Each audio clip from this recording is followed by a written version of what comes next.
Je vous avais dit qu'elle serait bientôt de retour, et là vraiment, elle s'est pas foutue de notre gueule. Il est l'heure du deuxième épisode du Panier Runa Show. C'est pour la magie. Taisez-vous. Non mais cet homme est ahurissant. Porte-parole du gouvernement. Ce que vous venez de faire, c'est super. Ah, chers amis, quel plaisir de se retrouver. Ça aura mis le temps, mais je suis heureux de vous présenter aujourd'hui le deuxième épisode du Panier Runa Show avec comme vedette, vous le savez, Agnès Pannier-Runacher, notre ministre de la Transition écologique, alors qui assure toutes les transitions. Ah vraiment, de l'escroquerie à l'escroquerie plus, elle intègre, et vous allez le voir dans cette vidéo, le Hall of Fame, hein, le Balkany of Fame, j'ai envie de dire, avec une affaire vraiment. Là, c'est du cousu humain. C'est du cousu humain pour se régaler, mais il n'y a pas que ça. On va revenir sur tous les derniers faits d'armes de notre Agnès nationale. Mais avant toute chose, si vous voulez soutenir Juste Milieu, n'hésitez pas à vous abonner. Ça, c'est pas mal de plaisir. Tu as le petit bouton s'abonner, puis tu peux également mettre le pouce bleu. Ça mange pas de pain.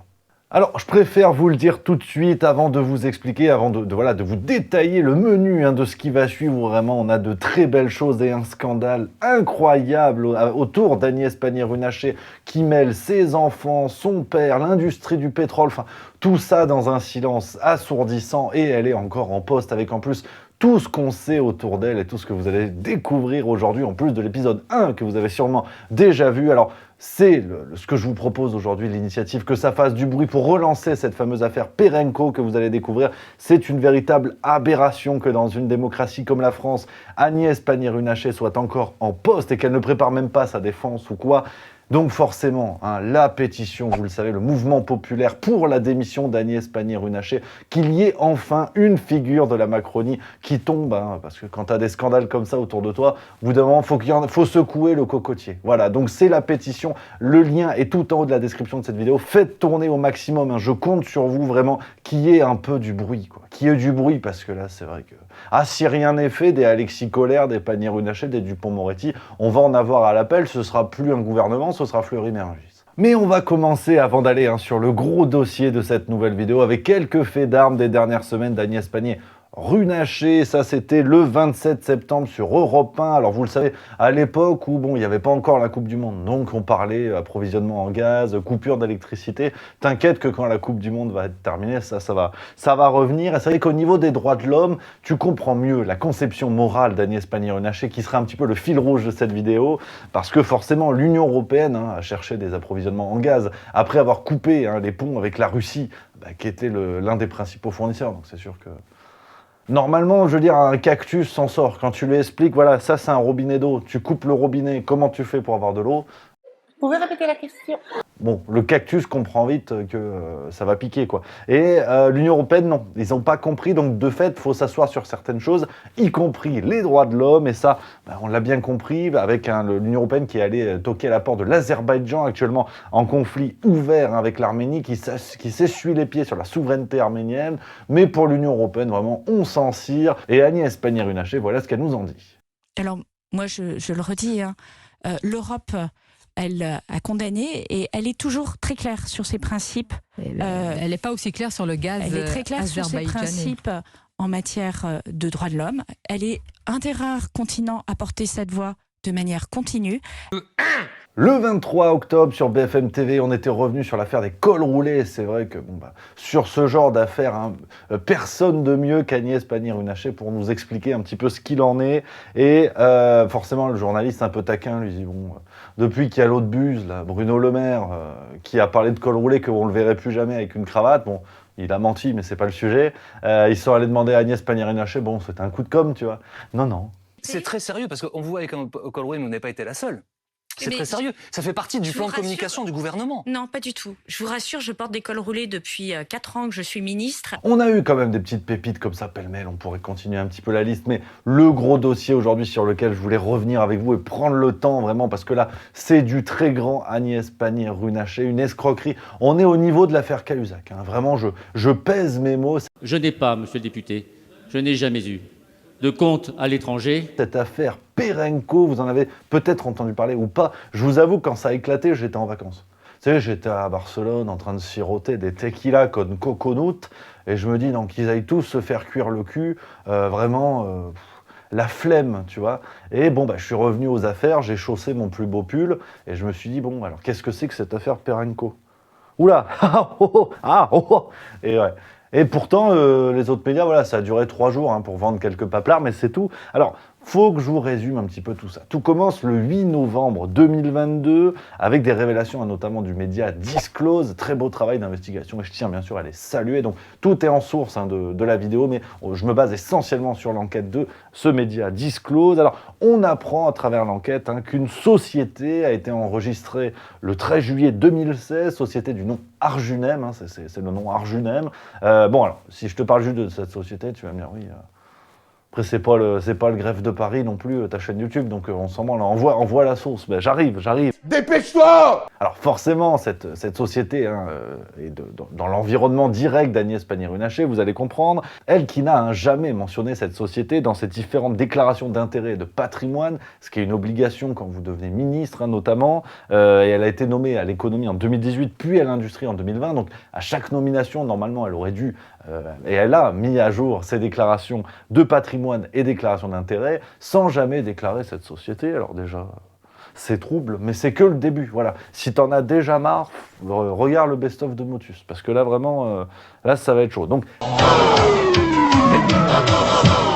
cette société Arjunem est liée directement au groupe Perenco. Alors, Perenco, le nom est sympa. On dirait une boisson. Tu sais, j'ai de la Suze, de la Campari et du Perenco. Non. Là, il y a des bulles. Il y a des bulles. Perenco, c'est le deuxième producteur de pétrole brut après Total Energy. Donc ça te pose une entreprise. On parle de 3000 gisements en gestion à travers le monde, 7 milliards d'euros de chiffre d'affaires. Donc c'est sûr que là, c'est pas l'épicerie de Monceau-les-Mines. Là, on est sur... là, ça envoie du pétrole. Hein. Ça envoie du gros pétrole.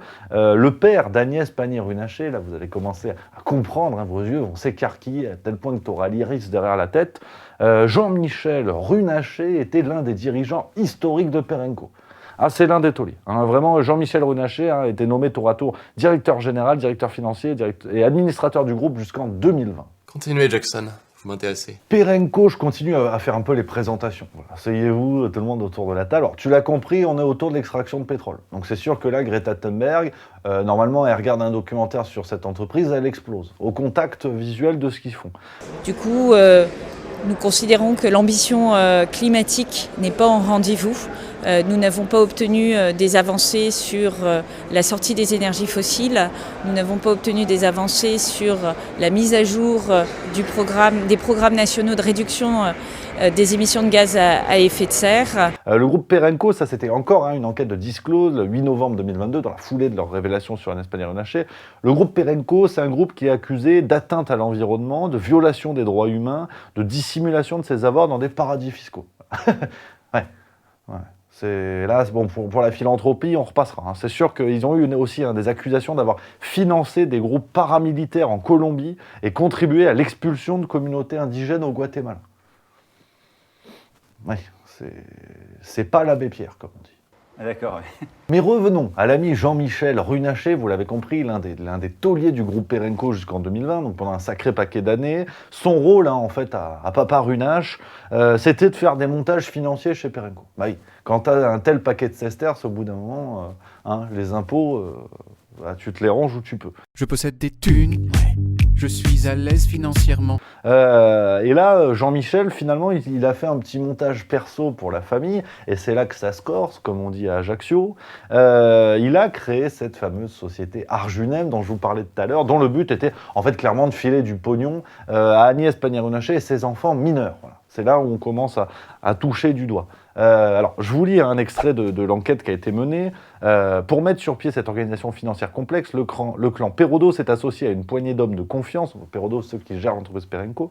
L'un d'entre eux n'est autre que le père d'Agnès Pannier-Runacher, l'actuel ministre de la Transition énergétique. Jean-Michel Runacher était en effet aux côtés d'Hubert Perodo à la création du groupe et en est toujours l'un des personnages clés. Après avoir occupé les postes de directeur financier, directeur général et administrateur, cet ingénieur de formation est toujours membre de plusieurs conseils d'administration de la multinationale. D'après l'enquête de Disclose, une partie du patrimoine qu'il a accumulé pendant sa carrière a été discrètement transmis aux enfants mineurs de la ministre Agnès Pannier-Runacher. qui n'a jamais rendu son existence publique. Ça, c'est ce que je te disais. On parle d'1 million d'euros provenant de fonds spéculatifs hébergés dans des paradis fiscaux et dont la compagnie Perenco fut également le client au moment de la donation. Ah, il y a tout ce que tu veux, mais c'est pas fini. Voilà, arrête parce que c'est long. C'est vraiment, là, j'ai un sacré parchemin de merde quand même. Hein. Ça fait beaucoup là, non?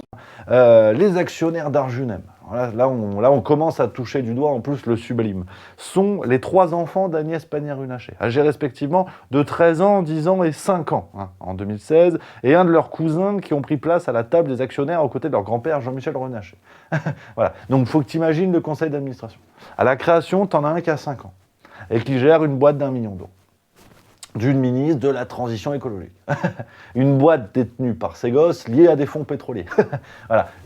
Je balise le chemin. Voilà. Comme ça, vous comprenez vraiment à quel point c'est une affaire de fou furieux. Alors, hasard ou pas, parce que le monde est très bien fait. C'est vrai que dans ce milieu des fripouilles, le monde est quand même très bien fait, parce que Agnès Pannier-Runacher, c'est là où tu vas comprendre tout le dégoûtant de la situation. En fait, Agnès Pannier-Runacher n'avait aucune obligation de déclarer Arjunem. Depuis tout à l'heure, je tourne autour du pot, mais en fait, il n'y avait aucune obligation. Pour la simple et bonne raison que le projet de loi sur la transparence de la vie publique a été mis en place après l'affaire Cahuzac, donc en termes de déclencheur, on est pas mal. On apprend que Agnès Pannier-Runacher et son mari sont seulement obligés de déclarer leur participation directe dans des sociétés, mais leur participation à eux. Parce que la loi sur la transparence de la vie publique fait que, alors, hasard ou pas, est-ce que la société Arjunem a été constituée dans le but de contourner cette loi? Je ne sais pas. Mais la loi sur la transparence de la vie publique fait que les participations des enfants mineurs n'ont pas à être communiquées.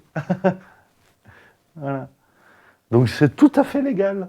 Il n'y a aucun problème. Légalement, le pire, c'est que ça marche, ça roule. Alors, ces participations, tout à l'heure, je te parlais de paradis fiscaux. Cet argent provient de paradis fiscaux, de structures à Guernesey, en Irlande, dans le Delaware. Enfin, tu as tout ce que tu veux. Vraiment, tu coches, c'est un bingo de la saloperie. Vraiment, tu as tout. C'est de toute beauté.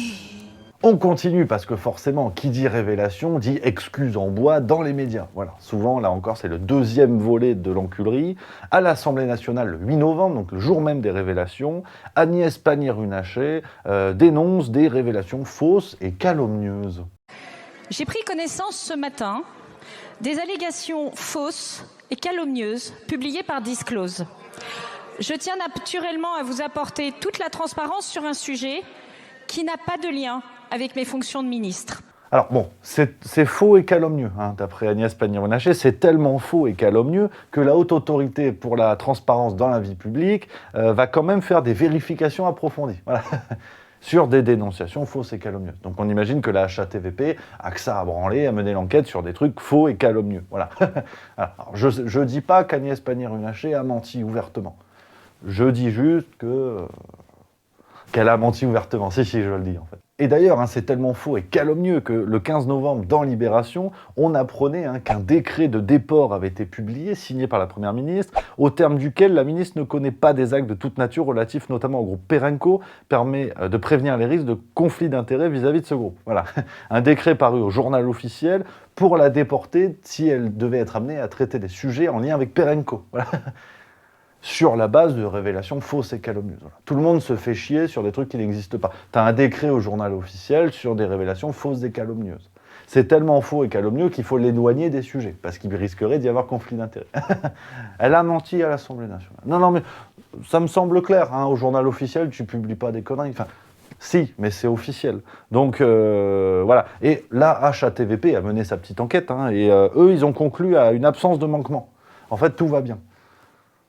Tout va bien. Il y a eu décret de déport au journal officiel pour éviter conflit d'intérêts et tout, mais la HATVP a dit tout va bien. Et le pire, c'est que c'est vrai. C'est ce que je te disais. Tout ça se fait dans un cadre parfaitement légal. Alors, il faut conclure sur cette affaire Perenco, mais attention, c'est pas fini, il m'en reste encore d'autres affaires. Le pire, c'est ce que je vous dis depuis tout à l'heure, le plus sidérant, c'est que tout ça est parfaitement légal. Agnès Pannier-Runacher n'est absolument pas dans l'illégalité. Alors, ce qui pose question d'ailleurs sur la constitution même de la loi, plus que le comportement des gens. Si la loi est faite par des truands, ceux qui la respectent ne sont pas blanchis pour autant. Voilà, t'as compris le truc, tu vois. Hey, au Far West, c'était légal de buter des gens dans la rue. c'est pas pour autant que c'est bien. Voilà. Après, tu as un autre truc qui s'appelle la morale. Alors bon. Vous pouvez répéter la question?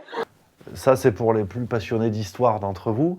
C'est tout le problème de cette situation. C'est que tout ça s'inscrit dans un cadre tout à fait légal, qui pose d'ailleurs de sérieuses questions sur la construction de la loi en France pour prévenir ce genre d'affaires politiques, de véritables scandales. Mais le gros volet, c'est quand même l'aspect moral. Alors bon, c'est vrai que sous Emmanuel Macron, si on est sérieux 3 minutes, on a compris que la morale est quelque chose qui a définitivement disparu. Un ministre de la Justice mis en examen, tu comprends que pour ce qui est déontologie, morale, exemplarité, on repassera. J'espère que l'on va ouvrir les yeux. Parce qu'à partir du moment où on ne se base plus sur un pan de morale pour juger des actes, c'est-à-dire qu'on estime que, par exemple, l'exemplarité d'un ministre fait qu'en cas de poursuite judiciaire, il doit quitter son poste, si ça n'existe plus, tu peux tout faire. Tu peux tout faire, en fait. Si tu t'appliques pas à toi-même une morale sérieuse et honnête, tu peux tout faire. Et c'est ça qui est passionnant en Macronie. C'est qu'en fait, une saloperie, ça pose problème si tu considères que c'est une saloperie. Être ministre de la transition écologique et que tes enfants soient actionnaires d'une société liée au fonds pétrolier, enfin liée à l'argent de l'exploitation du pétrole, argent issu de paradis fiscaux, c'est ta morale qui est censée t'en empêcher. Parce que tu vas expliquer aux gens, mettez des cols roulés pour éviter d'avoir froid, pendant que moi j'engraisse mes enfants avec l'argent du pétrole. Si t'as pas de morale, tu t'en branles. C'est pour ton pays, c'est pour la magie. Mais je vais pas vous laisser là-dessus, les amis. Cette affaire Perenco, voilà que j'essaie de vous résumer par le menu. Mais il y a aussi l'affaire de l'appartement. L'appartement Dassault, vous allez comprendre. C'est une autre affaire qui est venue à la suite, pareil, qu'on a pas beaucoup relayé, voire pas du tout. Ça, c'était Politico et La Voix du Nord, notamment, qui l'avait dévoilé le 10 novembre, dans la foulée de l'affaire Perenco. On apprenait que Nicolas Baez, ou B, je ne sais pas comment on dit, c'est le concubin d'Agnès Pannier-Runacher. Il vit dans une maison semi-bourgeoise dans le centre-ville de Lens depuis juin 2017. Alors, je suis pas Stéphane Plaza, je te parle pas immobilier, parle plaisir. Je m'en fous, en fait. Mais il faut creuser un petit peu, parce que on va dire Nicolas Baez, parce qu'en vrai, il y a un peu de ça. Il était député de la 12e circonscription du Pas-de-Calais, entre 2012 et 2017. Dans le cadre de son mandat, il avait eu plusieurs fonctions, notamment vice-président de la Commission de défense nationale des forces armées et vice-président du groupe d'amitié France-Qatar.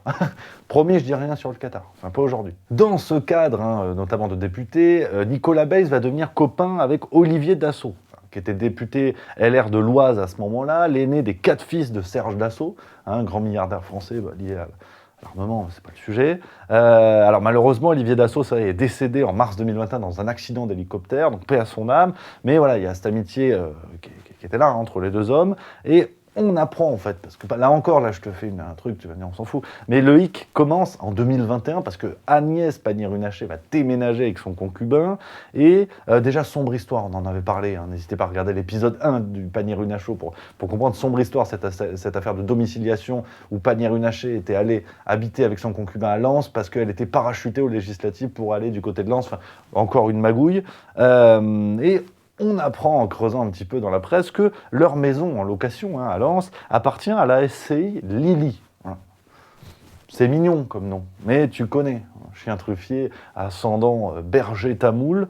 Je suis allé chercher la SCI Lily, alors, parce que Agnès Pannier-Runacher, elle avait déclaré à la presse. Elle a dit, quand j'ai emménagé en mai 2021 avec mon compagnon, il occupait son logement depuis 2017. J'ignorais qui était le propriétaire. Elle l'ignorait. Parce que sûrement que tu peux pas le savoir, c'est secret, tu vois. Bon, alors j'ai cherché sur Internet, j'ai trouvé en 3 minutes, mais c'est pas le sujet. La SCI Lily, tu fais une recherche sur société.com, ça se fait. Elle est gérée par Rémi Dassault, le fils d'Olivier Dassault. Comme associé, on a la veuve d'Olivier Dassault et plusieurs de ses enfants. Voilà, alors, je pose une question. Quel est le loyer de ce bien ? Quel est le loyer de ce bien? Parce qu'on a quand même encore une situation, là encore tout à fait légale et bien moins problématique que l'affaire Perenco, mais qui sème un peu le trouble. Parce qu'à ce niveau-là de magouille, tu dis, tiens, est-ce qu'on ne peut pas chercher un petit peu plus? Donc, affaire à suivre là-dessus, cette affaire de l'appartement pour finir sur une petite pirouette de légèreté, un truc un peu immobilier. En tout cas, les amis, on arrive au bout de ce 2e épisode du Pannier-Runacher qui, à mon avis, va accoucher très bientôt d'un 3e épisode, affaire à suivre. N'oubliez pas de signer et relayer au maximum la pétition pour la démission d'Agnès Pannier-Runacher. Vous le savez, que cette affaire prenne vraiment l'écho qu'elle mérite, qu'elle doit avoir, qu'enfin, en Macronie, il y ait un représentant politique au cœur d'un scandale qui saute un petit peu de son poste parce que là vraiment ça devient un petit peu puant. Si on fait rien, on pourra que se plaindre. Donc voilà les amis, ce que je voulais vous dire aujourd'hui. On arrive au bout de cette vidéo. J'espère que ça vous a plu. N'hésitez pas à réagir en commentaire. Ce que vous pouvez faire sinon, c'est de regarder les autres vidéos. Elles sont bien, elles sont pas mal. Ou alors tu peux t'abonner. Ça c'est pas mal. Et puis bah, allez, moi je filoche.